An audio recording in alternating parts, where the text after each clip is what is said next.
Hello students, मैं राजेंद्र जोशी स्वागत करता हूं आपका आपके अपने यूट्यूब चैनल आरजे क्लासेस पर। आज हम पढ़ने जा रहे हैं क्लास 12th का एक टॉपिक विद्युत धारा के चुंबकीय प्रभाव। तो दोस्तों, विद्युत धारा का चुंबकीय प्रभाव क्या कहता है देखते हैं। विद्युत धारा का चुंबकीय प्रभाव हमें नाम से पता चलता है कि विद्युत धारा की वजह से कहीं ना कहीं यहाँ पे क्या होगा, चुंबकीय क्षेत्र उत्पन्न होगा। तो क्या कहा जाता है विद्युत धारा के चुंबकीय प्रभाव में कि किसी चालक तार में धारा प्रवाहित करने पर उसके चारों ओर एक चुंबकीय क्षेत्र उत्पन्न होता है, जिसे हम क्या नाम देते हैं, विद्युत धारा का चुंबकीय प्रभाव। बड़ी सिंपल सी बात कही है इसने कि अगर आप किसी चालक तार के अंदर धारा प्रवाहित करो और चालक तार में धारा विद्युत धारा प्रवाहित करने पर उस तार के चारों तरफ क्या हो जाए, एक चुंबकीय क्षेत्र उत्पन्न होता है, तो इसी को नाम दिया है क्या, विद्युत धारा का चुंबकीय प्रभाव। क्या हुआ यहाँ पर, विद्युत धारा की वजह से एक चुंबकीय क्षेत्र उत्पन्न हुआ। कब, जब आपने क्या किया, किसी चालक तार के अंदर विद्युत धारा का प्रवाह किया। इसीलिए इसको नाम दिया गया विद्युत धारा का चुंबकीय प्रभाव नाम दिया गया। विद्युत धारा की वजह से क्या हुआ था, यहाँ पर एक चुंबकीय क्षेत्र उत्पन्न हुआ था, इसलिए इसको क्या बोला गया, विद्युत धारा का चुंबकीय प्रभाव।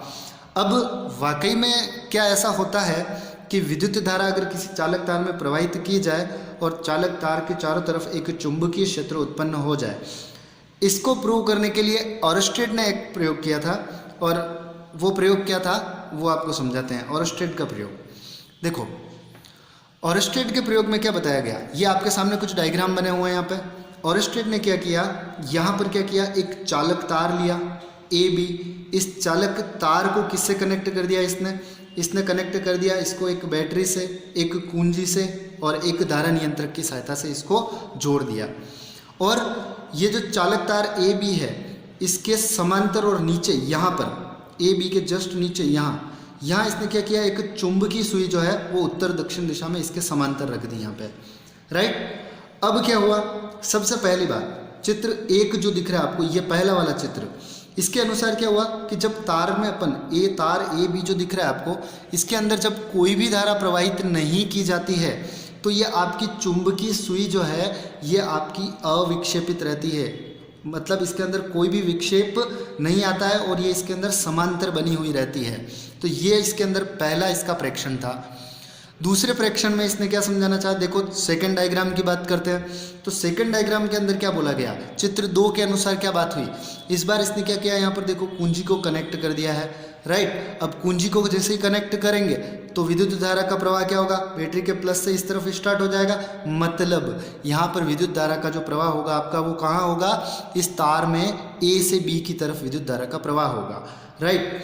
तो जब आपकी विद्युत धारा जब इसके अंदर ए से बी की तरफ जब विद्युत धारा प्रवाहित होती है तो क्या होता है कि ये जो चुंबकीय सुई का जो उत्तरी ध्रुव था, ये चुंबकीय सुई का उत्तरी ध्रुव जो है आपका वो क्या हो जाता है, पश्चिम की ओर विक्षेपित हो जाता है, ठीक है। तो देखो आप, ये यहाँ पर आपकी जो चुंबकीय सुई थी ये बिल्कुल ऐसे समांतर पैरेलल पड़ी हुई थी, लेकिन जैसे ही यहाँ पे धारा का प्रवाह हुआ, ये जो आपका सिरा था नॉर्थ, वो इस तरीके से ऊपर की तरफ पश्चिम की तरफ घूम गया, राइट। तो ये देखो आप, पश्चिम नॉर्थ किस तरफ घूम गया, ऊपर पश्चिम की तरफ घूम गया, राइट। अब यही चीज़ तीसरे डायग्राम में क्या एक्सप्लेन किया, तीसरे डायग्राम से आपको क्या प्रेक्षण मिलता है, देखो इसके अंदर ये पता चला कि जब ये जो बैटरी थी यहाँ पर, इस बैटरी को उल्टा कर दिया गया, ठीक है। तो उल्टा करने से यहाँ पे क्या होगा, धारा की दिशा विपरीत हो जाएगी, सीधी सीधी बात है। तो ये धारा की दिशा जो है आपकी इस बार बी से ए की तरफ प्रवाहित होगी। धारा किस तरफ बहेगी आपकी, बी से ए की तरफ बहेगी। मतलब अगर देखा जाए तो एन से एस की तरफ, राइट। तो जब धारा की दिशा आपकी बी से ए की तरफ थी तो इस कंडीशन में क्या हुआ, जो आपकी सुई समांतर सुई रखी हुई थी यहाँ पर, उसका जो उत्तरी ध्रुव था आपका, ये वाला उत्तरी ध्रुव, ये आपका किस तरफ विक्षेपित हो गया, इस बार पूर्व की तरफ। देखो आप, ये नीचे की तरफ इधर घूम गया, ईस्ट मतलब पूर्व की तरफ विक्षेपित हो गया, राइट। तो अपने को यहाँ से क्या पता चला, इन 3 प्रयोगों से क्या पता चला कि जब तक इस चालक तार ए बी के अंदर कोई धारा प्रवाहित नहीं कर रही थी तब तक ये चुंबकीय सुई आपकी अविक्षेपित थी, राइट। जब आपने कुंजी को कनेक्ट किया और धारा का प्रवाह किया तो आपकी सुई क्या हो गई, यहाँ पर विक्षेपित हुई, है ना। जब ए से बी की तरफ थी तो किस तरफ, पश्चिम की तरफ, बी से ए की तरफ थी तो किस तरफ घूम गई है आपकी, ईस्ट, मतलब पूर्व की तरफ घूम गई, राइट। तो इसका सीधा सीधा मतलब ये हुआ कि भाई जब इसका सीधा सीधा मतलब ये हुआ कि आपने जब विद्युत धारा का प्रवाह चालक तार के अंदर किया तब जाके यहाँ पे क्या हुआ, एक चुंबकीय क्षेत्र उत्पन्न हुआ। अदरवाइज आपकी चुंबकीय सुई क्या रह रही थी, अविक्षेपित रह रही थी। और इसी को नाम क्या दिया गया, इसको नाम दिया गया चुंबकीय धारा का विद्युत धारा का चुंबकीय प्रभाव। अब एक बात और बोली गई कि यदि चुंबकीय सुई को तार के ऊपर रख दिया जाए तो चुंबकीय सुई के विक्षेप की दिशा विपरीत हो जाती है। मतलब सीधा सीधा इसके अंदर ये था कि जिस तरीके से यहाँ हमने जो बात करी थी, यहाँ हमने क्या किया था कि इस सुई को इस तार के नीचे रखा था। अगर यही सुई अगर तार के ऊपर की तरफ रख दी जाए तो जो यहाँ पे विक्षेप की दिशा आ रही थी, जैसे इस कंडीशन में आपकी विक्षेप की दिशा वेस्ट की तरफ थी तो ये आपकी इस बार किस तरफ हो जाएगी, पूर्व की तरफ हो जाएगी, राइट। और इसके अंदर जो पूर्व की तरफ थी वो क्या हो जाएगी, पश्चिम की तरफ। मतलब सीधा सीधा ये था कि तार के ऊपर और नीचे जो है वो चुंबकीय क्षेत्र की दिशा परस्पर क्या रहती है, विपरीत रहती है, राइट। तो ये किसका एक्सपेरिमेंट था, ऑरस्टेड ने एक्सपेरिमेंट किया था। तो क्या पता चला ऑरस्टेड के एक्सपेरिमेंट से, विद्युत धारा जब चालक तार के अंदर प्रवाहित हुई तो चालक तार के चारों तरफ क्या हुआ, एक चुंबकीय क्षेत्र उत्पन्न हुआ जिसे हमने क्या नाम दिया, विद्युत धारा का चुंबकीय प्रभाव नाम दिया, राइट। अब जो अगली हेडिंग आती है वो है आपकी चुंबकीय क्षेत्र की दिशा ज्ञात करने के नियम, जिसके अंदर सबसे पहला नियम जो आता है आपका वो है आपका दाएं हाथ के अंगूठे का नियम। कौन सा था, दाएं हाथ के अंगूठे का नियम। ये किसके लिए है, धारावाही चालक के लिए देख रहे हैं अपन। ये आपने 10th क्लास में भी पढ़ा होगा, दाएं हाथ के अंगूठे का नियम। बड़ी सिंपल सी बात कही गई है इसके अंदर कि यदि धारावाही चालक को दाहिने हाथ में इस प्रकार पकड़ा जाए, ठीक है, अपने राइट हैंड साइड की बात कर रहे हैं, दाहिने हाथ में इस प्रकार पकड़ा जाए कि अंगूठा चालक में प्रवाहित धारा की दिशा को प्रदर्शित करे। अंगूठा किसको बताना चाहिए, धारा की दिशा को, तो मुड़ी हुई उंगलियां चुंबकीय क्षेत्र की दिशा को व्यक्त करेगी। अब ये आप यहाँ पे देखें, इस डायग्राम में आपको क्लियर होगा। जैसे ये आपका एक चालक तार है, ये चालक तार है और इस चालक तार के अंदर कितनी करंट फ्लो कर रही है, आई करंट फ्लो कर रही है। अब इस चालक तार को मैंने इस तरीके से, देखो जैसे डायग्राम में बताया गया है, राइट, इस तरीके से अगर मैं पकड़ता हूँ तो ये जो अंगूठा दिख रहा है आपको, ये अंगूठे की दिशा तो बता रही है यहाँ पर धारा की दिशा को, और ये जो मुड़ी हुई उंगलियाँ जो दिख रही है आपको, ये मुड़ी हुई उंगलियाँ, ये किसको बताएगी, आपके यहाँ पर चुंबकीय क्षेत्र की दिशा को व्यक्त करेगी। बड़ी सिंपल सी बात थी। इस तरीके से आपका ये आपका पेन जो है, मान लो एक चालक तार है और मैंने इसको इस तरीके से पकड़ के रखा है, तो यहाँ पर ये अंगूठा जो है इस तार के अंदर धारा की दिशा को बताएगा, और ये जो मेरी मुड़ी हुई जो उंगलियां है, राइट, ये इसके चारों तरफ है ना, इसके चारों तरफ इस तरीके से किसको बताएगी, चुंबकीय क्षेत्र की दिशा को बताएगी, राइट। तो ये बड़ा सिंपल सा मामला था। यहाँ पर ये देखो चुंबकीय क्षेत्र की दिशा को व्यक्त कर रखा है। इस ये जो आपको तार दिख रहा है ना, इसके चारों तरफ इस तरीके से बता रखा है ये, राइट। अगर यही चीज़ उल्टी हो जाती कि भाई धारा की दिशा अगर यहाँ से इधर से इस तरफ होती, राइट, तो क्या हो जाता है, इसके अंदर चुंबकीय क्षेत्र की दिशा भी आपकी क्या हो जाती, विपरीत हो जाती। दूसरा यहाँ पे आया आपका नियम, जो आपने ये भी आपने 10th क्लास के अंदर पढ़ा हुआ है। इसको अपन ने नाम दिया है क्या, मैक्सवेल का कॉर्क स्क्रू पेच नियम, राइट।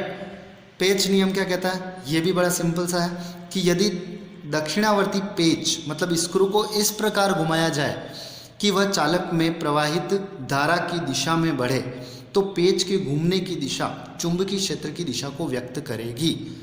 देखो जैसे यहाँ पे इस डायग्राम के अंदर क्या बताया, ये मान लो एक कोई आपका स्क्रू है, राइट, तो जब अपन स्क्रू को अपन कसते हैं तो इस तरीके से कसते हैं, राइट, इस तरीके से कसते हैं तो स्क्रू क्या है, आगे आगे अंदर की तरफ बढ़ता रहता है, राइट। ये स्क्रू आपका क्या करेगा, आगे आगे ऐसे बढ़ता रहेगा, राइट। तो जिस डायरेक्शन के अंदर ये आपका बढ़ता है, जिस डायरेक्शन के अंदर ये आगे बढ़ रहा है, वो तो किसको बताएगा, यहाँ पर धारा की दिशा को बताएगा। और जिस तरीके से ये घूम रहा है, देखो ये इस तरीके से घूम रहा है, तो ये चुंबकीय क्षेत्र की दिशा इसके चारों तरफ ऐसे हो जाएगी, राइट। तो इसके अंदर देखो आप, ये आपका ये जो आपका स्क्रू है, पैच है, अगर मैं इसको आगे की तरफ ऐसे कसते हुए आगे बढ़ाता हूँ तो स्क्रू का ये वाला जो सिरा है वो आगे बढ़ेगा, तो ये तो बता देगा आपका किसको, धारा की दिशा को बता देगा, विद्युत धारा की दिशा को। और ये जिस तरीके से ऐसे घूमेगा, रोटेट करेगा, तो ये देखो यहाँ पर किसको बता रहा है, चुंबकीय क्षेत्र की दिशा को बता रहा है। सिंपल सा नियम है, 10वीं क्लास में भी पढ़ रखा है आपने, राइट। अब आपका तीसरा जो नियम यहाँ पे एक और बताया हुआ है, ये नियम क्या कहता है हमें देखो ज़रा, स्नो नियम, SNOW, स्नो नियम। तो इसके अंदर क्या कहा गया कि ये वही चीज़ है जो अपन ने अभी थोड़ी देर पहले पढ़ी थी, विद्युत धारा का चुंबकीय प्रभाव जिसे हम बोल रहे थे, ये वही चीज़ है। इसके अंदर ये बोला गया कि अगर तार में धारा प्रवाह दक्षिण मतलब साउथ से उत्तर मतलब नॉर्थ, देखो यहाँ पे देखना, SN south to north, right, मतलब दक्षिण से उत्तर की तरफ हो की ओर है, तथा अभिष्ट तार को चुंबकीय सुई के ऊपर, तार को कहाँ रखा गया है, चुंबकीय सुई के ऊपर मतलब ओवर, SNO, यहाँ पे देखो ओवर, राइट।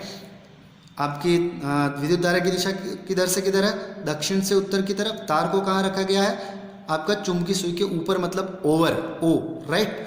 तो चुंबकीय सुई का उत्तरी ध्रुव पश्चिम की ओर घूम जाता है। चुंबकीय सुई का उत्तरी ध्रुव किस तरफ घूम जाता है, पश्चिम मतलब वेस्ट, जो अपन ने अभी वेस्ट में घूम जाता है, जो शुरू में अपन ने देखा था अभी विद्युत धारा का चुंबकीय प्रभाव जो पढ़ रहे थे, वही सेम चीज़ यहाँ पे बताई हुई है, राइट। SNOW, दक्षिण से उत्तर, ऊपर तार रखा हुआ, उत्तरी ध्रुव किधर घूम जाता है, पश्चिम की तरफ घूम जाता है। एक नियम और यहाँ पे आपको बताया जा रहा है, वृत्तीय धाराओं के लिए दाईं हथेली का नियम, ठीक है। ये आपका सीधा सीधा किसके लिए है, वृत्तीय धाराओं के लिए, है ना। कोई अगर वृत्ताकार पथ के अंदर कोई करंट फ्लो करती है उसके लिए ये नियम है। तो इसके अंदर क्या बोला गया कि इस नियम के अनुसार यदि किसी धारावाही वृत्ताकार कुंडली में दाएं हाथ की मुड़ी हुई अंगुलियां, आपका राइट हैंड जो है, ये आपकी जो मुड़ी हुई उंगलियां ये इस तरीके से, राइट, मुड़ी हुई उंगलियां धारा प्रवाह की दिशा को व्यक्त करें। देखो ये किसको बता रही, ये जो मुड़ी हुई उंगलियां है ये तो बतावे आपकी धारा प्रवाह की दिशा को, तो अंगूठा जो है, ये अंगूठा ये किसको बताना चाहिए, यहाँ पर आपके चुंबकीय क्षेत्र की दिशा को व्यक्त करना चाहिए, राइट। जैसे मैं आपको इसको डायग्राम में समझाता हूँ, ये आपके सामने डायग्राम दिख रहा है, देखो यहाँ पर ये आपका राइट हैंड है और ये राइट हैंड से की मुड़ी हुई उंगलियाँ है, देखो, राइट। तो ये जो मुड़ी हुई उंगलियाँ है ये किसको बता रही है, यहाँ पर देखो, यहाँ पे ये आपकी धारा की दिशा को व्यक्त कर रही है, आई, राइट। और ये जो इसके परपेंडिकुलर ये जो अंगूठा बता रखा है, राइट, ये अंगूठा किसको बता रहा है, चुंबकीय क्षेत्र मतलब बी को बता रहा है यहाँ पर, ठीक है। तो ये आपके क्या थे, 4 नियम बता दिए मैंने, चुंबकीय क्षेत्र की दिशा को ज्ञात करने के 4 नियम हो गए आपके। अब नेक्स्ट हेडिंग जो आती है आपकी चुंबकीय क्षेत्र, ठीक है, आपकी नेक्स्ट हेडिंग क्या आ गई, चुंबकीय क्षेत्र। चुंबकीय क्षेत्र मैग्नेटिक फील्ड, इसके अंदर क्या बोला जाता है, देखो आप, Q कूलाम आवेश का आवेशित कण V वेक्टर वेग से किसी चुंबकीय क्षेत्र B वेक्टर में गतिशील है तो विद्युत क्षेत्र की अनुपस्थिति में उस पर लगने वाला बल निम्न सूत्र द्वारा दिया जाता है, F vector equal to Q V cross B। बड़ी सिंपल सी बात कह रहा है ये हमें ये कहता है कि अगर Q कूलाम का कोई एक आवेश है जो V वेक्टर वेग से किसी चुंबकीय क्षेत्र B वेक्टर में क्या कर रहा है, गतिशील है, तो उस आवेश के ऊपर जो बल लगेगा विद्युत क्षेत्र की अनुपस्थिति में, राइट, वो आपको बता रखा है यहाँ पर F vector equal to Q V cross B। ये अगर हम बात करें विद्युत क्षेत्र के लिए, विद्युत क्षेत्र में किसी गतिशील आवेश पर जो लगने वाला बल होता है उसका सूत्र होता है F वेक्टर बराबर Q इंटू E वेक्टर होता है, राइट, F बराबर Q इंटू E होता है। वो था आपका विद्युत क्षेत्र के लिए, और ये है आपका कहाँ पर, चुंबकीय क्षेत्र के लिए, कि भाई चुंबकीय क्षेत्र में कोई अगर आवेश है गतिशील है V वेक्टर वेग से और B वेक्टर चुंबकीय क्षेत्र B वेक्टर में गतिशील है, तो उस पर लगने वाला जो बल है, यहाँ पे देखें आप विद्युत क्षेत्र की अनुपस्थिति में बात कर रहा हूँ, राइट में, तो F vector equal to Q V cross B होता है फॉर्मूला, इसको आपको याद रखना है। V cross B cross product जब ओपन किया जाएगा तो कितना आ जाएगा, VB sine theta, n cap किसको बता रहा है यहाँ पर, F वेक्टर की दिशा में एकांक सदिश को बताता है, राइट। अब मैंने क्या किया है यहाँ पर, ये आपकी फिर से वही F vector equal to Q B sine theta. मैं क्या करता हूँ कि यहाँ पर हमने जब यहाँ पे बात करी थी, अगर थीटा सपोज दैट यहाँ पे अगर 90 डिग्री होता है तो थीटा 90 डिग्री मतलब साइन 90 कितना होता है, 1 होता है। तो अगर मैं यहाँ रखता हूँ साइन 90 हो जाता है मेरा 1, तो F मैक्सिमम इक्वल टू कितना आ जाता है मेरा, क्यू वी बी आ जाता है। अगर मुझे यहाँ से B निकालना है मेरा मकसद अगर B है तो इस Q और V को मैं नीचे ट्रांसफर कर दूंगा, तो B इक्वल टू कितना आ जाएगा, F maximum divided by Q into V आ जाएगा। ठीक है, तो ये आपको किसका फॉर्मूला मिला है यहाँ पर, चुंबकीय क्षेत्र का, B equal to F divided by Q into V। अब यहाँ पर देखें, अगर मैं Q को 1 कूलम लगता हूँ, अगर सपोज दैट मेरा Q 1 कूलम है और V इक्वल टू 1 मीटर पर सेकेंड है, तो यहाँ 1 इंटू 1 कि B इक्वल टू किसके आ जाएगा, F मैक्सिमम के इक्वल आ जाएगा।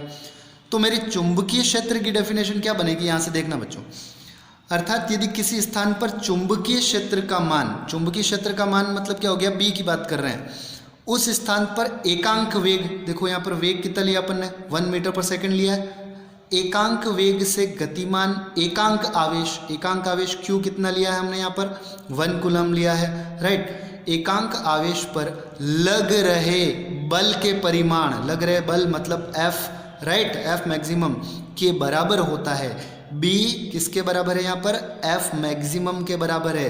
कब, जब एकांक आवेश है ना, एकांक आवेश एकांक वेग से क्या कर रहा है, किसी चुंबकीय क्षेत्र के अंदर गति कर रहा है, राइट।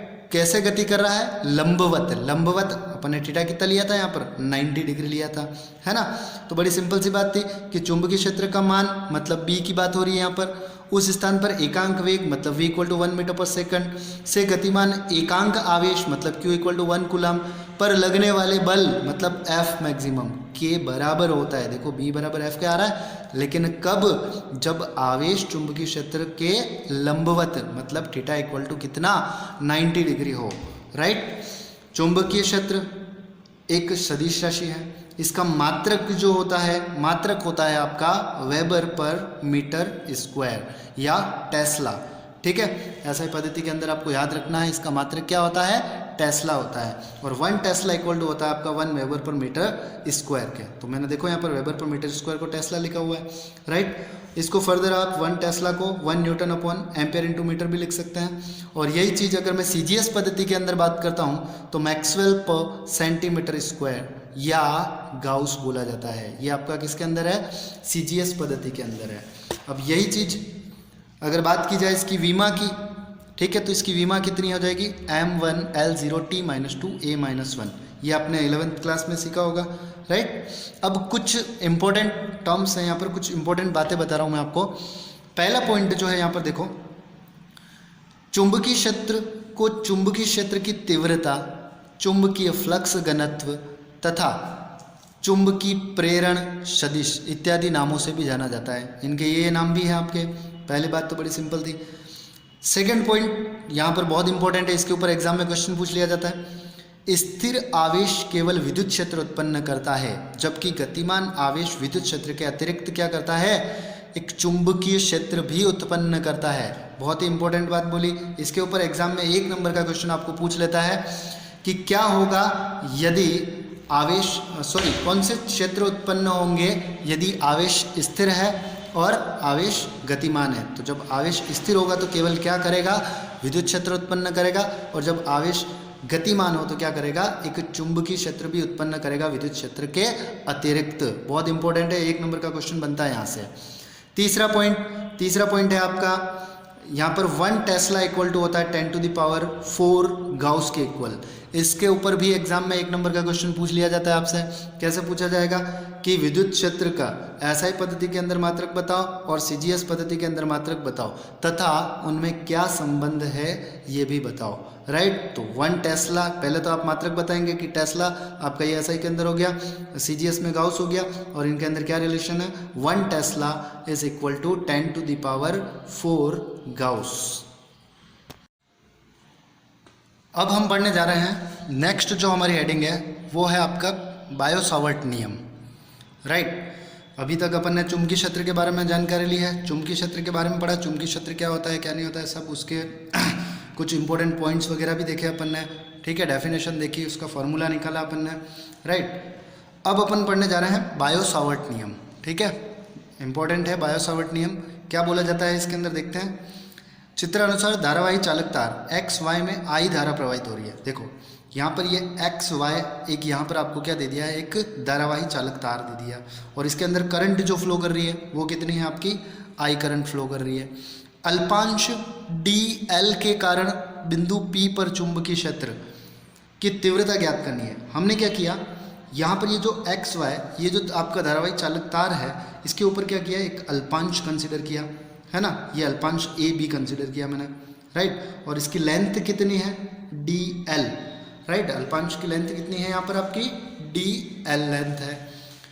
और हमें क्या करना है, इस डिस्टेंस से यहाँ पर ये जो पी पॉइंट दिख रहा है आपका, ठीक है, अपन सपोज डेट इसको मान लेते हैं कितने डिस्टेंस पर है, आर डिस्टेंस के ऊपर है ये पॉइंट, राइट। तो आर डिस्टेंस के ऊपर जो आपको पी पॉइंट दिख रहा है, यहाँ हमें क्या करना है, यहाँ पर चुंबकीय क्षेत्र की तीव्रता ज्ञात करनी है। तो बायो-सावर्ट ने क्या बोला, बायो-सावर्ट का नियम हमें क्या कहता है, बायो-सावर्ट के नियमानुसार किसी धारावाही अल्पांश डी एल वेक्टर, तो देखो यहाँ पर ये धारावाही अल्पांश डी एल वेक्टर लिया था अपन ने, अल्पांश के कारण निर्वात या वायु में स्थित किसी बिंदु पर चुंबकीय क्षेत्र की तीव्रता, राइट। अब किसी बिंदु, कौन सा बिंदु हो गया, इस अल्पांश के कारण किसी बिंदु मतलब यहाँ से आर दूरी पर पी पॉइंट, ये जो बिंदु दे रखा है, यहाँ हमें क्या करना है, चुंबकीय क्षेत्र की तीव्रता का मान ज्ञात करना है। तो वो जो चुंबकीय क्षेत्र की तीव्रता का जो मान होगा, मतलब डीबी वेक्टर, ठीक है, उससे रिलेटेड बायो-सावर्ट ने क्या कहा, उससे रिलेटेड बायो-सावर्ट ने कहा, फर्स्ट पॉइंट देखो आप जरा इसके अंदर, फर्स्ट पॉइंट कि ये जो चुंबकीय क्षेत्र की तीव्रता का मान होगा डीबी वेक्टर, वो चालक में प्रवाहित धारा, विद्युत धारा के समानुपाती होता है, राइट। तो विद्युत धारा के समानुपाती dB vector is proportional to I, this is your equation number 1। ये आपका हो गया फर्स्ट पॉइंट। सेकेंड पॉइंट के अंदर क्या बोला गया, अल्पांश की लंबाई डीएल के समानुपाती, देखो यहाँ पर डीबी वेक्टर, अल्पांश की लंबाई आपकी कितनी थी, यहाँ पर डीएल वेक्टर थी, अल्पांश की लंबाई डीएल के समानुपाती, ये आपका होगी सेकंड इक्वेशन।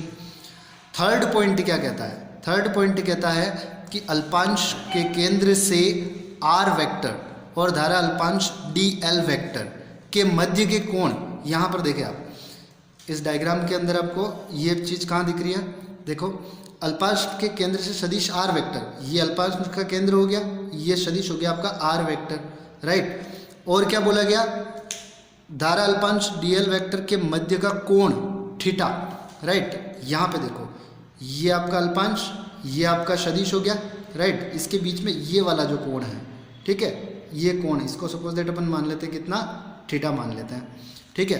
तो क्या कह रहा है ये कि सदिश आर वेक्टर और धारा अल्पांश डी एल वेक्टर, ये आर वेक्टर और ये डी एल वेक्टर के बीच में ये जो बनने वाला कोण है थीटा के मध्य के कोण थीटा के ज्या का मतलब क्या हो गया यहाँ पर, साइन, राइट।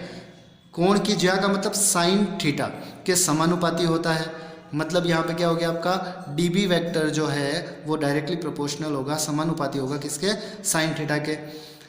ये हो गए 3 पॉइंट। चौथा पॉइंट क्या कहता है कि अल्पांश के मध्य बिंदु से अभिष्ट बिंदु की दूरी, अब अल्पांश के मध्य बिंदु से अभिष्ट बिंदु की दूरी कितनी ली है यहाँ पर अपन ने, ये मध्य बिंदु, इस बिंदु की दूरी ली है अपन ने कितनी, आर ली है यहाँ पर, राइट। तो क्या कहता है ये अपने को कहता है कि अल्पांश के मध्य बिंदु से अभिष्ट बिंदु की दूरी, अभिष्ट बिंदु की दूरी का मतलब आर हो गया, के वर्ग मतलब आर स्क्वायर के व्युत्क्रमानुपाती होता है। व्युत्क्रमानुपाती होता है मतलब dB is proportional to 1/r square हो जाएगा। This is your equation number 4। अब अपने को क्या करना है, 1, 2, 3 और 4 चारों इक्वेशन को कंबाइंड कर देना है यहाँ पे। तो चारों इक्वेशन को कंबाइंड करते हैं, d B is proportional to I D l sine theta upon are square. तो ये सारी की सारी जो 4 पॉइंट्स में अपन ने बातें पढ़ी थी वो इस एक इक्वेशन के अंदर आ गई कि डीबी जो था आपका वो करंट के मतलब विद्युत धारा के समानुपाती था, अल्पांश लंबाई के समानुपाती था, है ना, और सदिश जो आपका सदिश आर वेक्टर था और धारा अल्पांश के बीच के कोण की ज्या मतलब साइन थीटा के समानुपाती था। और लास्ट पॉइंट क्या बताया था मैंने कि जो आपका अल्पांश के मध्य बिंदु है ना, अल्पांश के मध्य बिंदु से अभिष्ट बिंदु की जो दूरी थी मतलब आर के वर्ग के यहाँ पे क्या था, व्युत्क्रमानुपाती था। तो ये आपकी चारों पॉइंट को मिला के एक इक्वेशन आ गई। अब यहाँ से अगर प्रोपोर्शनल का साइन हटेगा तो कांस्टेंट आएगा, राइट। तो यहाँ पे आपका कांस्टेंट जो आता है वो देखते हैं क्या आता है, देखो डी बी प्रोपोर्शनल का साइन उठा इक्वल टू कांस्टेंट आ गया म्यू नॉट अपॉन 4 पाई, राइट। ये आपका कांस्टेंट आ गया म्यू नॉट अपॉन 4 पाई, तो ये आपके आ गई इक्वेशन नंबर 5। अब यहाँ पे म्यू नॉट अपॉन 4 पाई समानुपाती नियतांक, इसकी जो वैल्यू होती है आपकी म्यू नॉट अपॉन 4 पाई की, वो आती है किसके इक्वल 10⁻⁻7 के इक्वल आती है, right. Newton upon ampere square, या फिर वेबर पर एम्पियर इंटू मीटर, या फिर tesla into metre upon ampere. अब यहाँ पे बात आती है म्यू नॉट। ये म्यू नॉट क्या है? म्यू नॉट है आपकी यहाँ पर निर्वात की चुंबकशीलता, जिसको क्या बोल सकते हैं आप? चुंबकीय पारगम्यता भी बोल सकते हैं। अगर धारावाही चालक तार के चारों तरफ कोई और अन्य माध्यम हो, राइट, तो अन्य माध्यम के लिए आपका क्या हो जाएगा? यहाँ पर आपका जहाँ म्यू नॉट आ रहा था उस जगह पे आपका क्या आ जाएगा? यहाँ पर म्यू आ जाएगा। देखो यहाँ म्यू आ गया, और जहाँ म्यू जो होता है आपका किसके इक्वल होता है? म्यू नॉट म्यू आर के इक्वल होता है, राइट। म्यू किसके इक्वल होता है? म्यू नॉट म्यू आर के इक्वल होता है। अगर यहाँ से म्यू आर निकालोगे, म्यू नॉट को नीचे ट्रांसफर करो, तो म्यू आर इक्वल टू कितना आ जाएगा? Mu upon mu naught. अब यहाँ पे म्यू किसको बता रहा है? देखो यहाँ पे साइड में बताया हुआ है मैंने, माध्यम की चुंबकशीलता को बताता है। और म्यू आर किसको बताता है? यहाँ पर आपेक्षिक चुंबकशीलता को बताता है, राइट। और अगर बायो-सावर्ट नियम की हमें क्या देखनी हो? वेक्टर फॉर्म देखनी हो, सदिश निरूपण देखना हो, तो ये आपका वेक्टर फॉर्म आगे देखो, D B vector equal to mu naught upon 4 pi I D L vector cross R vector upon R cube. अब यहाँ पे एक बहुत इंपॉर्टेंट चीज़ है।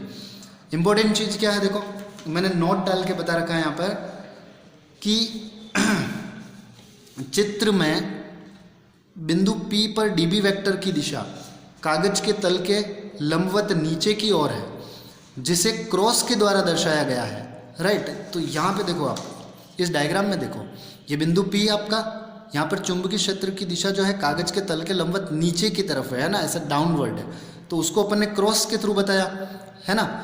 और जो P डैश बिंदु दिख रहा है, यहाँ पे जो है चुंबकीय क्षेत्र की दिशा कागज के तल के लंबवत ऊपर की ओर है ना, इस तरीके से ये आपका ऊपर की तरफ है ना। और यहाँ पे क्या था आपका? यही चीज़ डाउनवर्ड नीचे की तरफ। तो जहाँ ऊपर की ओर है वहाँ पे अपन डॉट से बता रहे हैं चुंबकीय क्षेत्र की दिशा को, और जहाँ नीचे की ओर है वहाँ पे किससे बता रहे हैं? क्रॉस से बता रहे हैं, राइट। जैसे सपोज दैट ये आपका कोई तार है, चालक तार है, ये चालक तार मान लिया, तो सपोज दैट ये जो पॉइंट है यहाँ पे है आपका डाउनवर्ड नीचे की तरफ क्रॉस, और यहाँ जो ये पॉइंट है यहाँ पर चुंबकीय क्षेत्र की दिशा नीचे से इधर कागज के तल के लंबवत ऊपर की तरफ बता रखी है ना, तो उसको बताएंगे अपन डॉट से, ठीक है। तो ये क्रॉस और डॉट का क्या फंडा है? आपको ये याद रखना है कि जहाँ क्रॉस है वहाँ पर चुंबकीय क्षेत्र की दिशा कागज के तल के लंबवत नीचे की ओर हो गई, और जहाँ डॉट आता है वहाँ पर क्या हो गई? कागज के तल के लंबवत बाहर की ओर, बाहर मतलब ऊपर की तरफ, बाहर की ओर हो गई, राइट। अब कुछ स्पेशल केसेस मतलब विशेष स्थितियों में अगर थीटा इक्वल टू 0 या फिर मैं 180 लेता हूँ तो मेरा डी बी इक्वल टू 0 आएगा। कैसे आएगा आप देखें, यहाँ पे आप थीटा इक्वल टू 0 या 180 रखते हो तो साइन 0 साइन 180 दोनों ही 0 होते हैं, तो ओवरऑल कितना हो जाता है आपका? 0 हो जाता है। अगर यहाँ पे मैं 90 रखता हूँ साइन 90, तो साइन 90 कितना होता है? 1 होता है, तो क्या बच जाएगा यहाँ से? Mu naught upon 4 pi I D L upon are square बच जाएगा, राइट। तो ये आपके क्या हो गए? कुछ स्पेशल केसेस हो गए, ठीक है। अब यहाँ पे एक क्वेश्चन दिया हुआ है, इस क्वेश्चन को देखते हैं अपन। एक न्यूमेरिकल डॉट और क्रॉस के जो कॉन्सेप्ट थे उसके ऊपर है। ये दो चित्र दिए हुए हैं, इनमें क्या कहता है कि चुंबकीय क्षेत्र की दिशा जो है बिंदु P के ऊपर आपको क्रॉस और डॉट के रूप में बतानी है, राइट। अब देखो जरा यहाँ पे, पहले इस डायग्राम में इस पॉइंट P के ऊपर मुझे बतानी है चुंबकीय क्षेत्र की दिशा बतानी है डॉट और क्रॉस के रूप में, ठीक है। तो क्या कहा जाता है? देखो जैसे यहाँ पे ये करंट की डायरेक्शन आपकी इस तरीके से इधर जा रही है, राइट। तो इसके अंदर क्या बोला जाता है कि जब करंट की डायरेक्शन ये जा रही है इधर, तो आपका चुंबकीय क्षेत्र कैसे होना चाहिए?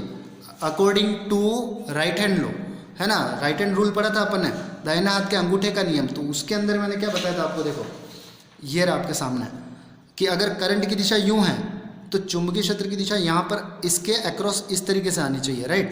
तो यहाँ पे भी वही बात हो रही है कि अगर यहाँ पे करंट यूं जा रही है तो चुंबकीय क्षेत्र यहाँ से यूं घूमना चाहिए, तो यहाँ से तो बाहर निकलेगा, इस पॉइंट से बाहर निकलेगा और यहाँ पे अंदर एंटर करेगा, राइट। और जहाँ अंदर कागज के तल के लंबवत नीचे की तरफ बात की जाती है वहाँ पे आता है आपका क्रॉस, तो इसका मतलब यहाँ पे P पॉइंट पर आपका क्या आ जाएगा?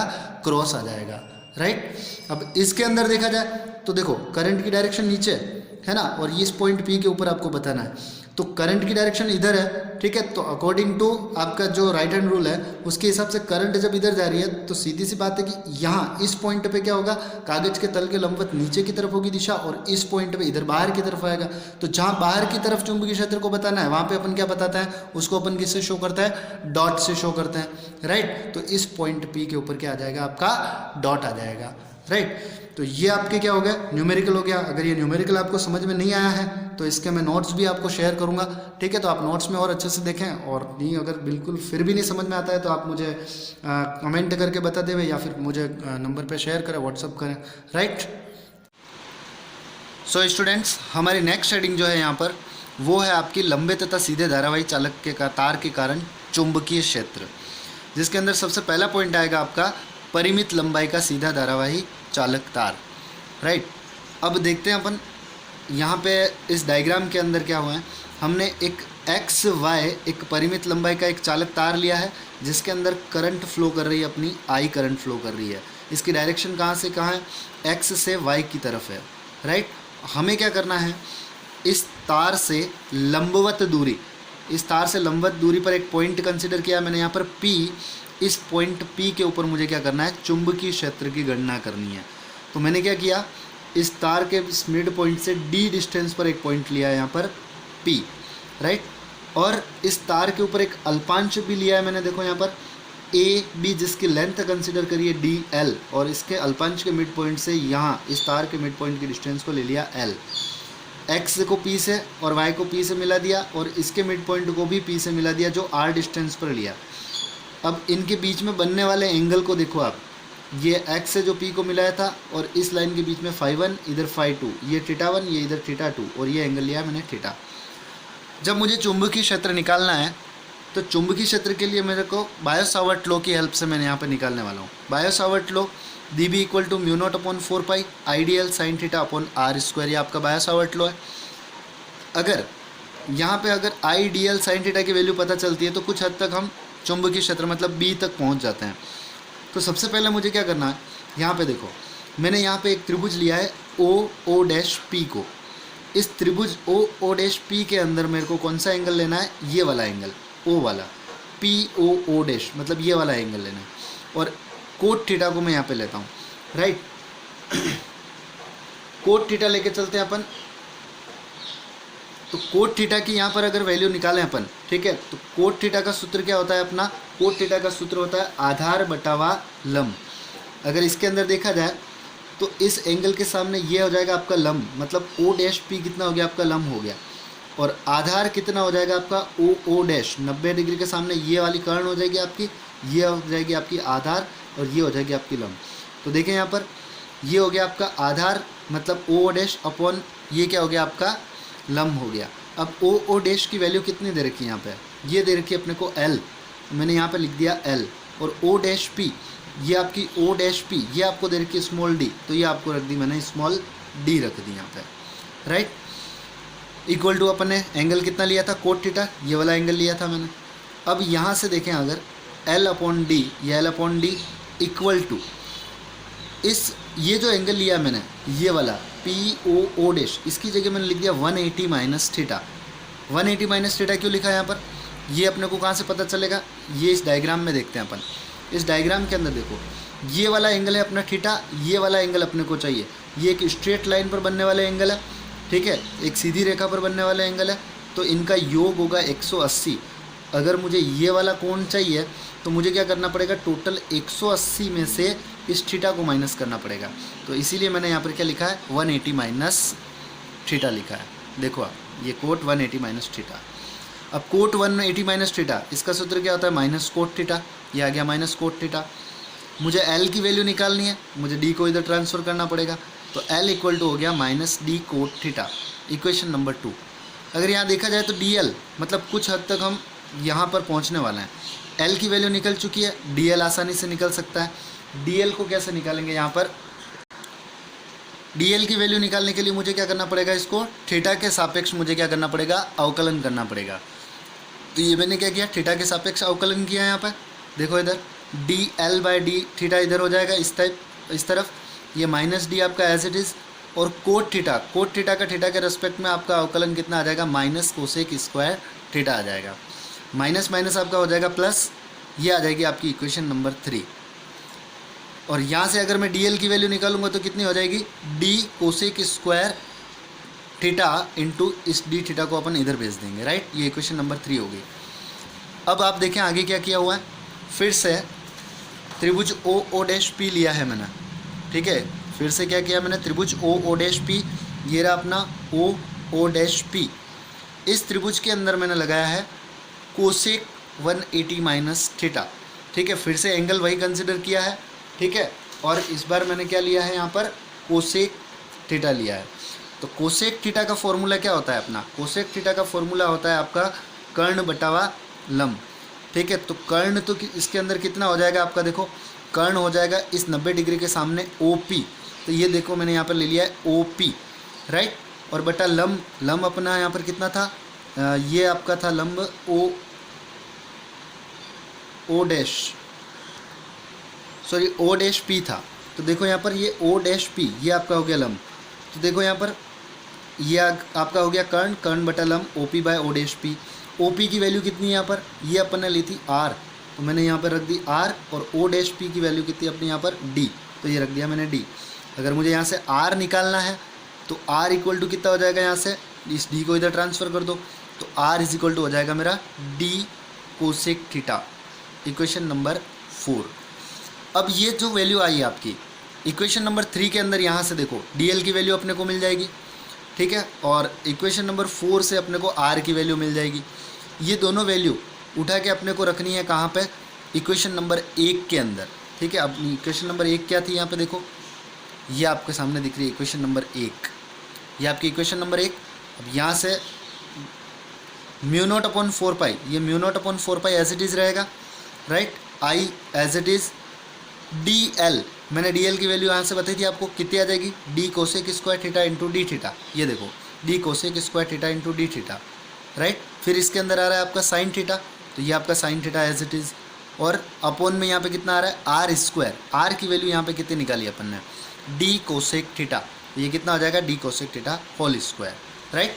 अब कुछ भी नहीं बच रहा है यहाँ पे, अब सिंपल सी कैलकुलेशन बच रही है। देखो ये ऊपर तो एज इट इज़, इसका स्क्वायर ओपन कर दिया, तो ये हो गया D square cosec square theta, right. Cosec square theta cancel out, और एक D से एक D भी कैंसिल आउट, बच जाएगा यहाँ से साइन थीटा और D थीटा बच जाएगा। ये आपके आगे इक्वेशन नंबर 5। तो मुझे DB की वैल्यू मिल चुकी है। अब DB ये किसको बताता है, अल्प चुंबकीय क्षेत्र को बता रहा है। अपने को कुल चुंबकीय क्षेत्र निकालना है, क्या करना पड़ेगा, यहाँ पे समाकलन करना पड़ेगा। तो मैं बोथ साइड यहाँ पे समाकलन करता हूँ, तो इधर जब समाकलन करूँगा, ठीक है, तो 1 का B के रेस्पेक्ट में इधर आ जाएगा B, इधर जब करेंगे तो μ0I/4 पाई D, ये कांस्टेंट बाहर आ जाएंगे, ऐसे कांस्टेंट बाहर आ जाएंगे। अंदर क्या रहेगा, केवल साइन थीटा। साइन थीटा क्यों रहेगा, क्योंकि हम किसके रेस्पेक्ट में बात कर रहे हैं, यहाँ पर थीटा के रेस्पेक्ट में बात कर रहे हैं, राइट। तो यहाँ पे देखें आप, ये अंदर केवल साइन थीटा रह गया और ये D थीटा। अब इसकी लिमिट कहाँ से कहाँ तक, θ1 से लेकर θ2 अपन ने डायग्राम में देखा था। μ0I/4 पाई D, साइन थीटा का समाकलन जो होता है वो होता है माइनस कोस थीटा। लिमिट θ1 से θ2 चल ही रही है, ये माइनस एज इट इज़ रहने दिया, upper limit minus lower limit कर दिया, तो थीटा की जगह यहाँ से आ जाएगा θ2, फिर माइनस आ जाएगा θ1। अब कोस θ2 माइनस कोस θ1, मैंने क्या किया, इसको कोस θ1 माइनस कोस θ2 लिख के आगे माइनस कॉमन ले लिया, माइनस माइनस प्लस हो गया। ये आपको मिल गई B की वैल्यू, किसकी वैल्यू मिल गई आपको, B की वैल्यू मिल गई, राइट। ये आपकी हो गई इक्वेशन नंबर 6। अब फिर से ध्यान देना, अपने को इस θ1 और θ2 की वैल्यू निकालनी है। इस इक्वेशन के अंदर आपको B की वैल्यू मिल चुकी है, लेकिन अपन इसको θ1 और θ2 की जगह भी अभी अपन कुछ वैल्यू लिख सकते हैं। यहाँ से डायग्राम से देखते हैं, है ना। तो इस डायग्राम के अंदर देखें, डायग्राम के अंदर मैंने क्या बताया, यहाँ पे डायग्राम के अंदर देखो, यहाँ पे चित्र से लिख रखा है θ1 + φ1 = 90 डिग्री, है ना। तो θ1 और φ1 की 90 कैसे आ रही है, देखो ये आपका आ रहा है θ1, राइट, ये आ रहा है आपका φ1, ठीक है। इनको लिखा है मैंने 90 डिग्री के इक्वल। ज़रा इस ट्राइंगल को अगर अपन देखें, है ना, इस त्रिभुज को देखते हैं, तो इसके अंदर ये 90 डिग्री होगा, है ना। तो इसका मतलब ये होगा कि ये बचे हुए जो दोनों कोण हैं इनका योग भी होगा 90 डिग्री। क्यों होगा 90 डिग्री? क्योंकि ट्रायंगल सम प्रॉपर्टी है ना, त्रिभुज के तीनों कोणों का योग होता है आपका 180 डिग्री। अगर ये 90 है तो बचे हुए दोनों का योग 90 होगा। तो θ1 + φ1 इक्वल टू कितना आ गया आपके पास यहाँ पर? 90 डिग्री आ गया। अब यहाँ से अगर θ1 निकालता हूँ मैं तो इस φ1 को इधर ट्रांसफ़र कर देते हैं अपन। तो θ1 इक्वल टू आ गया अपना 90 - φ1। इसी तरीके से अगर बात की जाती है θ2 की, तो देखो ज़रा डायग्राम में θ2 कहाँ है अपना? ये रहा θ2 है ना, इसको मैंने लिख रखा है φ2 + 90 डिग्री। तो φ2 कहाँ है आपका? ये φ2 और ये 90 डिग्री है ना। तो इसके अंदर थ्योरम लगी है कौन सी? इसके अंदर लगी है बहिष्कोण प्रमेय लगी है आपकी, है ना। तो यहाँ पे देखो आप, ये एक त्रिभुज बन रहा है, इस त्रिभुज का ये बहिष्कोण है। तो बहिष्कोण प्रमेय क्या कहती है कि किसी, ये जो आपका त्रिभुज है, इसकी किसी एक साइड को अगर मैंने आगे बढ़ा दिया तो यहाँ जो बाहर बनने वाला जो ये कोण है वो इस त्रिभुज के जस्ट सामने ये अंदर बनने वाले कोणों के योग के बराबर होगा। इसको बोलते हैं बहिष्कोण प्रमेय, है ना, एक्सटीरियर एंगल थ्योरम। तो θ2 की वैल्यू किसके बराबर हो जाएगी? एक तो ये 90 और एक ये प्लस φ2। तो यहाँ पे देखो वही लिखा हुआ है φ2 + 90 डिग्री, राइट। अब θ1 की वैल्यू मेरे पास है, θ2 की वैल्यू मेरे पास है। इन दोनों वैल्यू को उठा के अपने को इस इक्वेशन के अंदर यहाँ पे रख देना है 6 के अंदर, राइट। तो देखो दोनों वैल्यू रख दी मैंने। ये μ0I/4πd as it is, cos θ1 की जगह 90 - φ1, cos θ2 की जगह 90 + φ2, राइट। अब देखो यहाँ पे फॉर्मूला लग जाएगा आपका cos 90 - θ का, यहाँ लग जाएगा आपका cos 90 + θ का फॉर्मूला। तो कैसे क्या? देखो cos 90 - θ है ना, उसकी जगह तो आ गया sin θ, ठीक है। ये देखो आप ज़रा, ये आपका था cos 90 - θ, θ की जगह यहाँ पे कितना है? φ1 है, तो अपन ने sin φ1 लिखा था। और cos 90 + θ, इसका जो फॉर्मूला होता है वो होता है आपका माइनस का sin θ। माइनस माइनस यहाँ पे प्लस हो जाना चाहिए। देखो ये यहाँ पे प्लस हो गया और ये sin θ, θ की जगह φ2 था। तो ये आपका क्या आ गया? चुंबकीय क्षेत्र आ गया, राइट। किसकी वजह से? परिमित लंबाई के सीधे धारावाही चालक तार के कारण। अब इसकी कुछ और भी एप्लीकेशंस है, उनको भी साथ साथ देख लेते हैं अपन। तो सेकंड जो आपकी इसकी एप्लीकेशन है वो आ रही है अनंत लंबाई के सीधे धारावाही चालक तार के कारण चुंबकीय क्षेत्र, राइट। फर्स्ट वाले केस में हमने क्या किया था? परिमित लंबाई का सीधा धारावाही चालक तार लिया था। यहाँ पे हम किसकी बात कर रहे हैं? अनंत लंबाई के सीधे धारावाही चालक तार की बात कर रहे हैं, राइट। तो देखो यहाँ पे ये जो तार दिख रहा है आपको, ये यहाँ पे देखो अप टू +∞ और यहाँ पे देखो अप टू -∞, राइट। इसकी इन्फिनिटी अनंत लेंथ बता रखी है, राइट। तो अनंत लेंथ जब यहाँ पे है ना हो जाएगी, अनंत लंबाई के तार जब ये लेंगे तो उस कंडीशन में क्या फ़र्क पड़ेगा? फ़र्क पड़ेगा सीधा φ1 और φ2 के ऊपर, जो अपन ने इस पहले वाले डायग्राम के अंदर देखा था। यहाँ पे देखो ये चीज़, ये φ1 आपका, ये φ2। अब जब ये तार जो है आपका अनंत लंबाई का है, तो ये जो डिस्टेंस ली थी मैंने यहाँ पे, ये यहाँ से लेकर यहाँ तक, y से लेकर p तक, तो अगर अनंत लंबाई का तार है तो ये धीरे धीरे ये डिस्टेंस इस तरीके से ऊपर लेके चलेंगे अनंत लंबाई के लिए, ये है ना। तो जैसे जैसे ये ऊपर की तरफ बढ़ता जाएगा तो ये वाला जो एंगल दिख रहा है ना आपको φ2, यहाँ पे ये एंगल भी इस पी पॉइंट के ऊपर है। ये डिस्टेंस थी, अगर मैं इसको अनंत लंबाई के लिए ऊपर लेता जाता हूँ ऐसे, तो इस φ2 की वैल्यू भी बढ़ती जाती है। ये जो φ2 एंगल दिख रहा है ना आपको, इसकी वैल्यू भी बढ़ती जाएगी और धीरे धीरे बढ़ते इसकी वैल्यू लगभग कितनी हो जाएगी? यहाँ पे ऑलमोस्ट 90 डिग्री हो जाएगी। कितनी हो जाएगी? 90 डिग्री हो जाएगी। तो वो का वो काम वापस इधर के लिए भी होगा। अगर इसको भी मैं इधर से इस तरीके से अनंत लेंथ तक बढ़ाता रहता हूँ तो ये φ1 भी कितना हो जाएगा? लगभग 90 डिग्री का हो जाएगा आपके। तो यहाँ पे इस डायग्राम में देखो आप, यहाँ पे मैंने φ1 और φ2 दोनों को 90 डिग्री बता रखा है, राइट। तो क्या फ़र्क आएगा? φ1 φ2 π/2 है दोनों की वैल्यू। अपने पास जो ऊपर इक्वेशन थी φ1 और φ2, इन दोनों की जगह यहाँ पे क्या लिख देते हैं? π/2 रख देते हैं। sin π/2 sin 90 कितना होता है? 1। तो ये इसकी जगह आ गया 1, इसकी जगह भी आ गया मेरा 1 आ गया। 1 + 1 कितना हो गया? 2 हो गया। अब 2 से 4 को काट दो, ये आ गया। ये आपका किसकी वजह से आ गया? अनंत लंबाई के सीधे धारावाही चालक तार के कारण आ गया, राइट। अब इसके अंदर क्या होगा? अपन कुछ इसकी स्पेशल केसेस भी देखने जा रहे हैं, है ना। इसकी कुछ विशेष स्थितियाँ देखेंगे।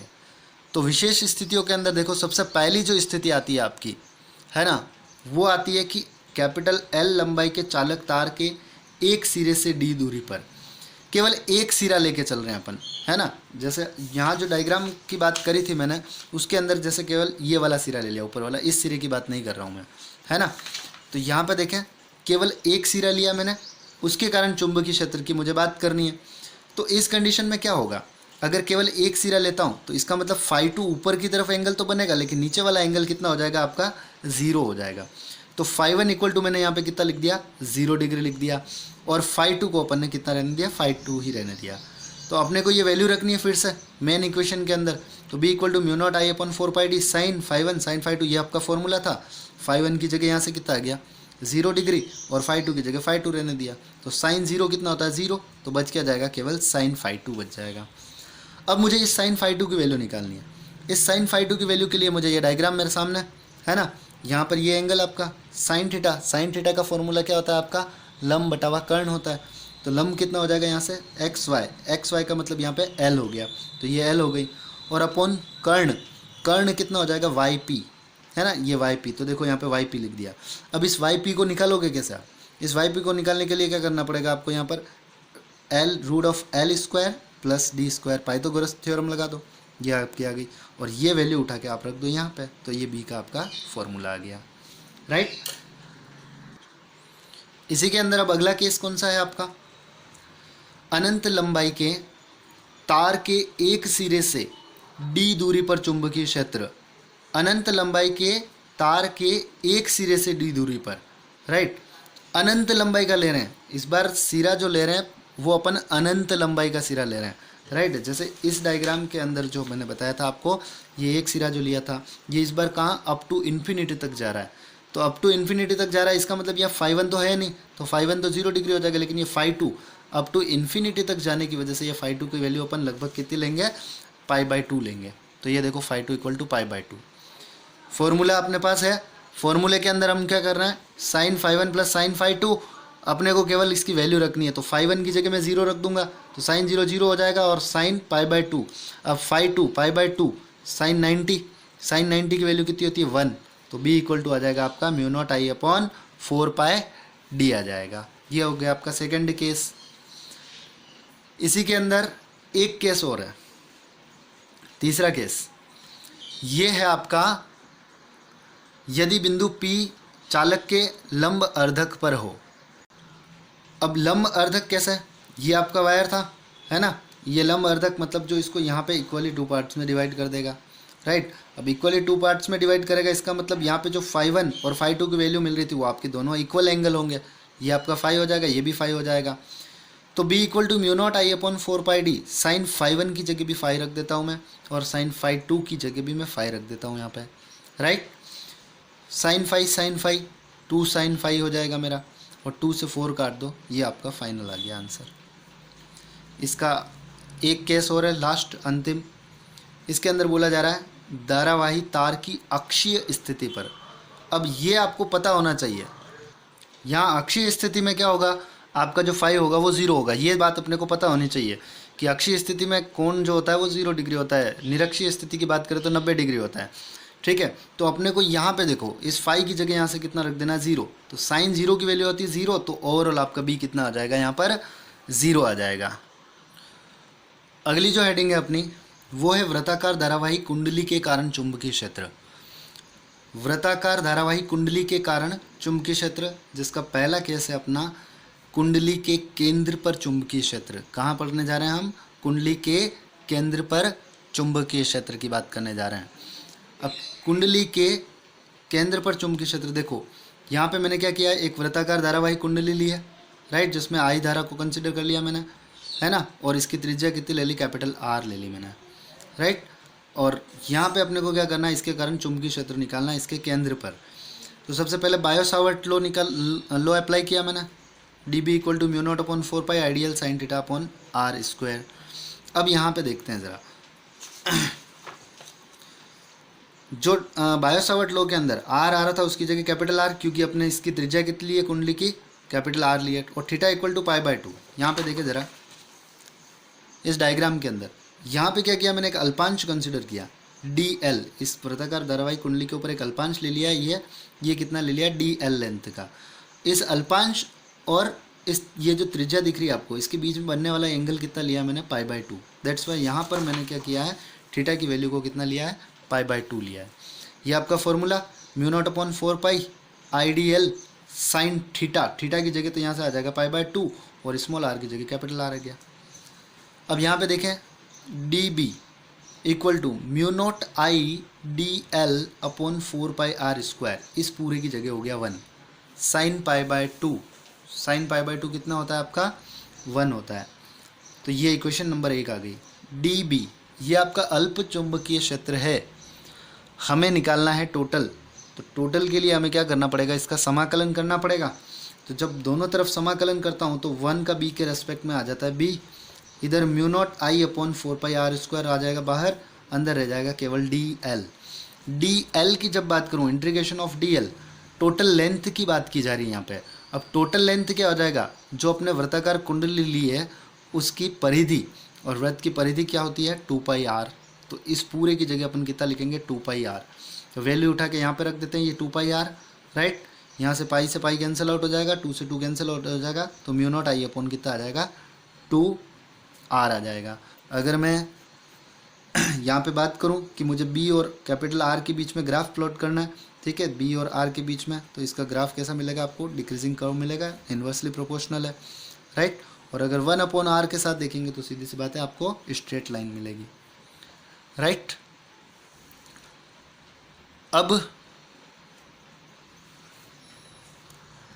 नेक्स्ट हेडिंग जो आती है आपकी, ये मोस्ट इंपॉर्टेंट हेडिंग है आपकी, वृत्ताकार धारावाहिक कुंडली के अक्ष पर चुंबकीय क्षेत्र। इंपॉर्टेंट है। पहले अपन ने जो हेडिंग देखी थी वो देखी थी केंद्र पर चुंबकीय क्षेत्र। ये आपकी जो हेडिंग है वो है वृत्ताकार धारावाहिक कुंडली के अक्ष पर चुंबकीय क्षेत्र। तो इसको ध्यान से समझें। चित्रानुसार एक वृत्ताकार कुंडली जिसकी त्रिज्या a है, ठीक है, ये कुंडली ले ली और इसकी त्रिज्या कंसिडर करी है मैंने, स्मॉल है। I एम्पेयर की धारा प्रवाहित हो रही है, इसमें धारा कितनी कंसिडर कर ली, I। केंद्र से x दूरी पर स्थित बिंदु P पर हमें चुंबकीय क्षेत्र निकालना है। ये इसका केंद्र, x दूरी पर एक पॉइंट लिया है P, यहाँ मुझे क्या करना है, चुंबकीय क्षेत्र निकालना है। तो एक धारा अल्पांश LM जिसकी लंबाई DL है, देखो यहाँ पे एक धारा अल्पांश ले लिया मैंने, है ना। इस कुंडली के ऊपर टोटल मैंने 2 अल्पांश लिए हैं, LM और L', तो इस अल्पांश की लंबाई कितनी ली है मैंने, DL। बिंदु P से R दूरी पर स्थित है। अब इसकी यहाँ से डिस्टेंस जो ली है मैंने वो कितनी ली है, R डिस्टेंस ली है, ठीक है। और केंद्र से जो मैंने P की दूरी ली थी वो कितनी ली थी, X, और इसकी त्रिज्या कितनी ली थी, A ली थी, राइट। बायो सावर्ट का नियम अप्लाई करना पड़ेगा। बायो सावर्ट का नियम क्या कहता है, DB equal to μ0/4π IDL sine θ/r²। Theta equal to 90 degree, sine 90 कितना होता है, 1, इस पूरे की जगह आ जाएगा आपका 1 आ जाएगा। अब ये जो आपकी इक्वेशन है फर्स्ट, इसको मैं क्या करता हूँ, इंटीग्रेट करता हूँ, ठीक है। अगर मुझे कुल चुंबकीय क्षेत्र निकालना है तो मुझे क्या करना पड़ेगा, यहाँ पर समाकलन करना पड़ेगा। तो मैंने क्या किया, दोनों तरफ समाकलन करता हूँ। तो 1 का b के रेस्पेक्ट में तो आ जाएगा यहाँ पर b, है ना, और इधर क्या आ जाएगा, μ0/4π I sin θ/r², ये आ जाएगा बाहर, अंदर रह जाएगा DL। DL L वापस यहाँ पर हो गई, किसकी लंबाई की बात हो गई, टोटल लंबाई। अब कुल लंबाई मतलब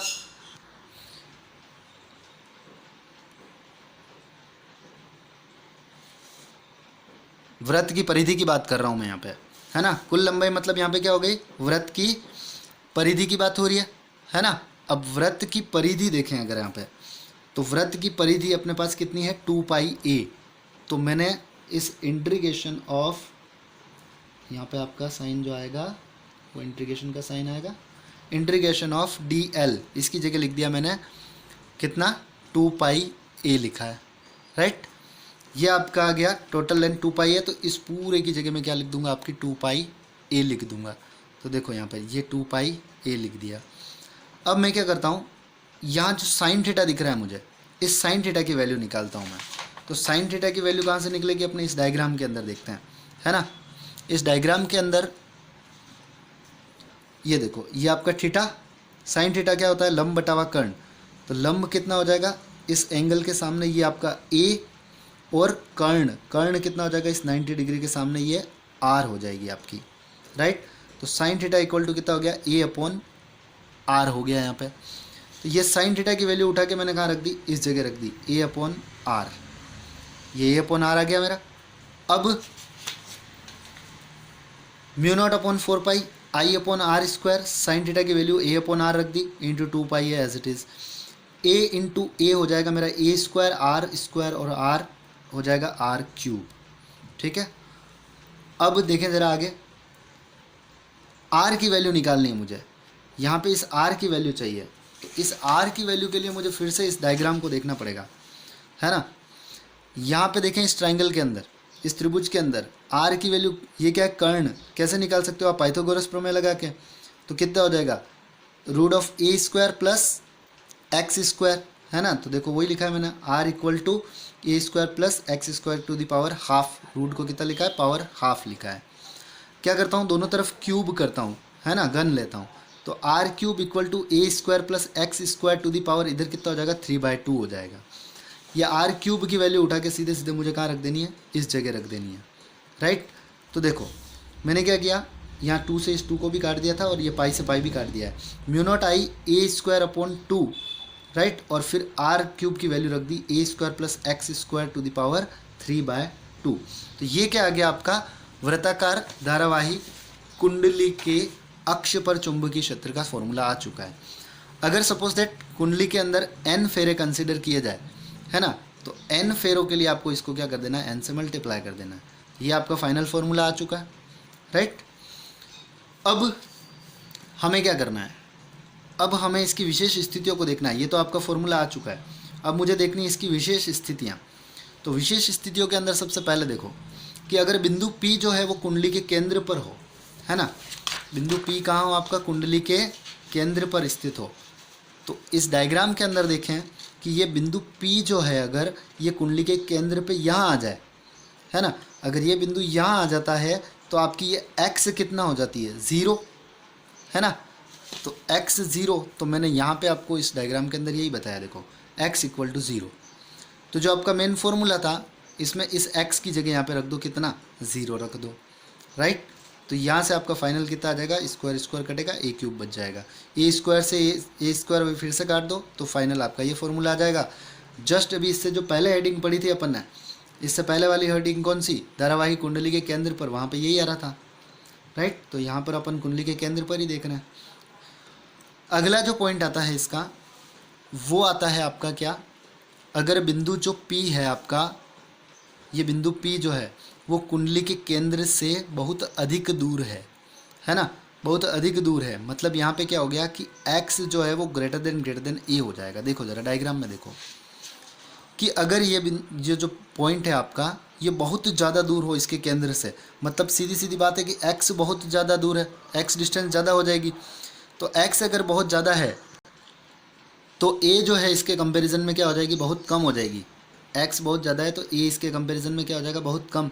दैट्स वाई मैंने यहाँ पे क्या लिखा है आपके लिए, देखो यहाँ पे x is greater than a, इसके कंपैरिजन में बहुत कम होने का मतलब यहाँ पे हो गया कि x is greater than a, right. तो x square is also greater than क्या हो जाएगा आपका, a स्क्वायर हो जाएगा, राइट।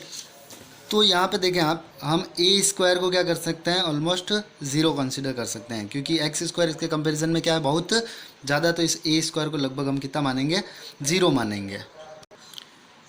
तो ये अपन a स्क्वायर इक्वल टू 0 जो है अपनी इस मेन इक्वेशन के अंदर रख देते हैं, इस जगह पे 0, ठीक है। तो यहाँ जैसे 0 रखते हैं, देखो b equal to mu naught I upon I A square upon 2, यहाँ पे a की जगह मैंने 0 रख दिया, राइट। यहाँ से ये 2 से 2 कैंसिल, 3 बच जाएगा, x क्यूब बच जाएगा, है ना। तो अपनी जो फाइनल इक्वेशन आती है b equal to mu naught N I A square upon 2x cube, ये आपकी आ गई क्या, इसकी फाइनल इक्वेशन आ गई। अब आता है आपका तीसरा केस। तीसरे केस के अंदर आपको क्या बताया कि अगर बिंदु P जो है कुंडली की त्रिज्या से बराबर दूरी पर स्थित है कहाँ पर है? त्रिज्या से बराबर दूरी पर स्थित है। तो इस कंडीशन में त्रिज्या से बराबर दूरी पर स्थित होने का मतलब यहाँ पे क्या हो गया कि जो आप इस डायग्राम में देख रहे हो, ये जो पॉइंट था ये इस ए के बराबर आ जाए, मतलब ये पॉइंट सपोज दैट अगर यहाँ आ जाता है तो एक्स और ए दोनों आपस में क्या हो जाएगी? यहाँ पर बराबर हो जाएगी, राइट। तो देखो यहाँ पे ये x equal to A, right. तो b equal to mu naught N I A square upon 2 A square plus X की जगह भी हमने कितना रख दिया? ए स्क्वायर रख दिया, पावर 3/2 चल ही रहा है ना। अब mu naught N I A square upon A square plus A square 2a square हो जाएगा। फिर आपको क्या करना है? इसको फर्दर सॉल्व करना है। कैसे किया हुआ है देखो, यहाँ पे मैंने क्या किया, पावर 3/2 थी, पावर 1 और पावर 1/2 में इसको अलग अलग कर दिया, ठीक है। और अलग अलग करने के बाद मैंने फाइनली सॉल्व करके इसका जो आंसर निकाला वो कितना आ रहा है आपका? Mu naught N I upon 4√2 ए आ रहा है, ठीक है। अब लास्ट केस इसका कि जब x इक्वल टू a/2 हो, मतलब क्या हो गया? त्रिज्या के आधे के ऊपर पड़ा हुआ है। अगर पॉइंट कहाँ है? त्रिज्या के आधे के ऊपर है, तो x इक्वल टू a/2 हो जाएगा। फिर से क्या करना है? अपनी जो मेन इक्वेशन थी उसके अंदर x की जगह देखो यहाँ पे a/2 रख दिया। a/2 रखने के बाद इसका स्क्वायर ओपन कर दिया। स्क्वायर ओपन करने के बाद यहाँ एलसीएम लिया हुआ है, और एलसीएम लेने के बाद यहाँ पे 4a square plus a square 5a square power 1 और 1/2 में अलग करके फाइनल आंसर जो आया आपको मैं वो बता देता हूँ। b equal to 4/5√5 mu naught N I upon A इसका फाइनल आंसर आ रहा है, ठीक है। फर्दर आगे मैंने इसको क्या कर रखा है? 2 से गुणा और भाग भी कर रखा है। 2 से गुणा और भाग करने के बाद आपको ये इक्वेशन मिल रही है। इस इक्वेशन के अंदर आपका क्या हो गया? ये जो पूरी वैल्यू है ये कहाँ पे देख रहे थे हम? बी केंद्र के ऊपर देख रहे थे। तो 8/5√5.72। इसका मतलब क्या हो गया कि अगर आधे पर बात करते हैं, है ना, त्रिज्या से आधे पॉइंट के ऊपर बात करते हैं तो वो केंद्र का कितना आता है? 0.72 गुना आता है, राइट। तो ये आपके क्या थे? इसके अलग अलग केसेस थे। अब इसके अंदर कुछ छोटी छोटी चीज़ें और मैं आपको बता देता हूँ। जैसे एक तो मैं डायग्राम के अंदर मैंने एक्सप्लेन किया था, वो थोड़ा सा और बता देता हूँ आपको मैं। इस डायग्राम के अंदर देखो, जो मैंने यहाँ पे ये जो दो अल्पांश लिए थे एल एम और एल डैश एम डैश, ठीक है। इस अल्पांश की वजह से चुंबकीय क्षेत्र मैंने यहाँ पे कितना कंसिडर किया? dB, और इसकी वजह से कितना? यहाँ पे भी dB, राइट। अब देखो यहाँ पे इस dB को और इस dB को मैंने घटकों में डिवाइड कर दिया है, राइट। तो घटकों में किस तरीके से डिवाइड किया हुआ है? यहाँ पे देखो, ये थीटा के साथ वाला एंगल ये dB कोस थीटा बन गया, ये आपका dB साइन थीटा। इसके भी दो घटक बनेंगे, dB साइन थीटा, और ये आपका हो जाएगा dB कोस थीटा हो जाएगा। तो dB cos theta dB cos theta ये आपके क्या हो जाएंगे? कैंसिल आउट हो जाएंगे, क्योंकि परिमाण में बराबर है और दिशा में विपरीत है। और यहाँ पे देखो dB साइन थीटा ये आपके क्या हो जाएंगे? जुड़ जाएंगे। इस घटक की वजह से अपने को क्या मिलेगा? यहाँ पर रिजल्टेंट मिलता है। एक तो ये बात होगी आपकी, ठीक है। इसके अलावा आपके एक पॉइंट और मैं आपको बताना चाह रहा था यहाँ पे,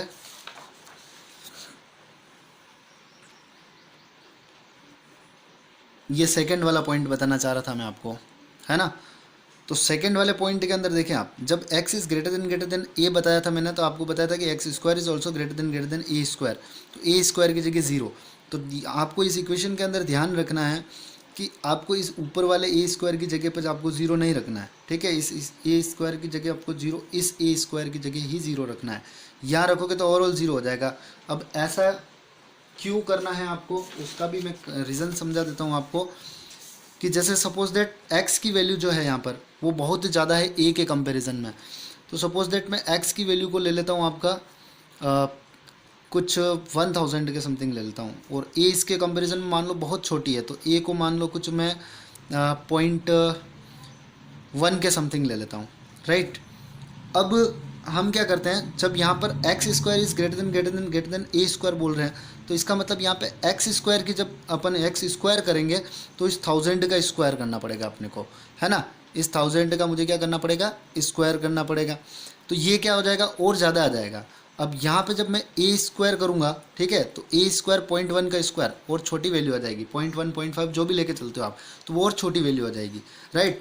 तो इस इक्वेशन के अंदर हम यहाँ पे क्या कर सकते हैं, ये वैल्यू बहुत ज़्यादा आ जाएगी, तो इसके कंपैरिजन में इसको नेगलेक्ट कर सकते हैं, लेकिन हम इसको नेगलेक्ट यहाँ पे नहीं कर सकते हैं, राइट। इस इक्वेशन में यहाँ पर x के रेस्पेक्ट में इसको नेगलेक्ट कर सकते हैं, लेकिन हम इस ए स्क्वायर को ऊपर यहाँ नेगलेक्ट नहीं कर सकते, अदरवाइज़ क्या हो जाएगा? 0 हो जाएगा, ठीक है। तो ये आपकी एक मोस्ट इम्पोर्टेंट हेडिंग थी। ठीक है, ये आपको यहाँ पे कुछ इसका कर्व बताया हुआ है ना, बी का कर्व बताया हुआ किस तरीके से मिलेगा, किस पॉइंट पे कितना मिलेगा आपको। तो आई होप ये आपको सारा का सारा ये हेडिंग जो आप आज मैंने अभी जो पढ़ी आपको सारी की सारी समझ में आ गई होगी। सो स्टूडेंट्स, आज के लिए इतना ही काफ़ी काफ़ी बड़ा चैप्टर है ये, तो इसको मुझे दो या तीन अलग अलग पार्ट में लेना पड़ेगा। पार्ट 1 के लिए मैंने ये आपको जो सारी की सारी हेडिंगें पढ़ी है, अगर आपको इसके अंदर कोई डाउट हो तो आप मुझे कमेंट बॉक्स में ज़रूर बतावें। और अगर आपको वीडियो अच्छा लगा हो तो चैनल को सब्सक्राइब ज़रूर करें और वीडियो को शेयर करें। धन्यवाद।